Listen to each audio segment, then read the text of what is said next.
데살로니가 전서 4장 3절에서 6절까지 하나님의 말씀을 보시겠습니다. 하나님의 뜻은 이것이니 너희의 거룩함이라 곧 음란을 버리고 각각 거룩함과 존귀함으로 자기의 아내 대할 줄을 알고 하나님을 모르는 이방인과 같이 세욕을 따르지 말고 이 일에 분수를 넘어서 형제를 해하지 말라. 이는 우리가 너희에게 미리 말하고 증언한 것과 같이 이 모든 일에 주께서 신원하여 주심이라. 아멘. 하나님의 말씀입니다.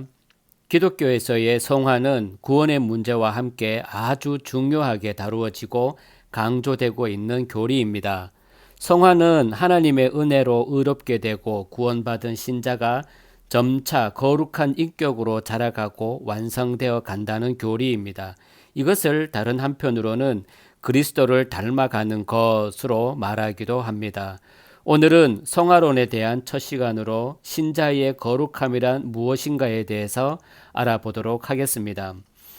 신자의 거룩을 요구하는 구절은 성경에 아주 많습니다. 오늘 본문에서도 3절에 보시면 하나님의 뜻은 이것이니 너희의 거룩함이라 라고 말씀을 하시는데요.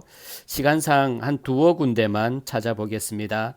레위기 11장 45절의 말씀입니다. 나는 너희의 하나님이 되려고 너희를 애굽 땅에서 인도하여 낸 여호와라. 내가 거룩하니 너희도 거룩할지어다. 베드로전서 1장 15절 말씀입니다. 오직 너희를 부르신 거룩한 이처럼 너희도 모든 행실에 거룩한 자가 되라. 신자의 모든 행실이 거룩한 것으로 나타나는 것이 하나님의 뜻임을 분명히 언급하고 있습니다. 이처럼 행실에 거룩한 자가 되라는 것이 곧 성화될 것을 요구하는 말씀으로 이해를 하고 있습니다. 하지만 중요한 것은 만약 거룩한 행실이 도덕이나 윤리와 연관된 것이라면 그러한 행실은 예수를 믿지 않는 자들도 도덕과 윤리적인 삶도 거룩한 것으로 여겨야 하는 모순이 있다라는 것을 염두에 두어야 합니다. 본문에 보면 사도는 신자의 거룩을 음란을 버리고 거룩과 존귀함으로 자기 아내를 대하고 이방인과 같이 세욕을 따르지 않고 형제를 해하지 않는 것이라고 말합니다. 이것이 거룩한 삶이라는 것이에요. 사도가 말하는 거룩한 삶은 겉으로 보면 마치 도덕과 연결된 것처럼 보입니다. 음란이나 세욕, 형제를 해하지 않는 것들은 외적으로는 도덕적인 삶을 의미하는 것처럼 보이기 때문입니다. 그런데 사도가 말하는 거룩의 모습에서 소위 좋은 성품이나 좋은 기질은 찾아볼 수 없습니다. 과연 사도는 어떤 의미에서 음란을 버리고 거룩과 존귀함으로 아내를 대하고 형제를 해하지 않는 것이 거룩한 것으로 말하는 것일까요?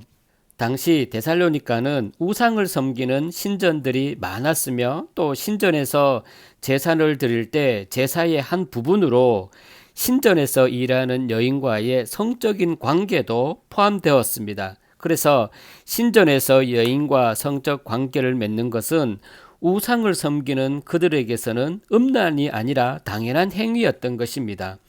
이러한 사람들이 우상을 버리고 예수를 믿게 되었다고 할 때 다른 여인과 관계를 맺는 생활도 버렸을까요?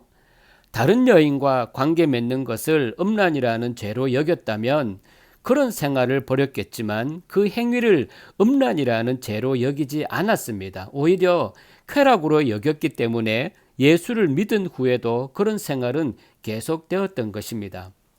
따라서 사도가 음란을 버리라고 말하는 것은 자기 즐거움, 자기 쾌락을 쫓는 세상에 속한 자의 옛생활을 버릴 것을 말하는 것이었습니다.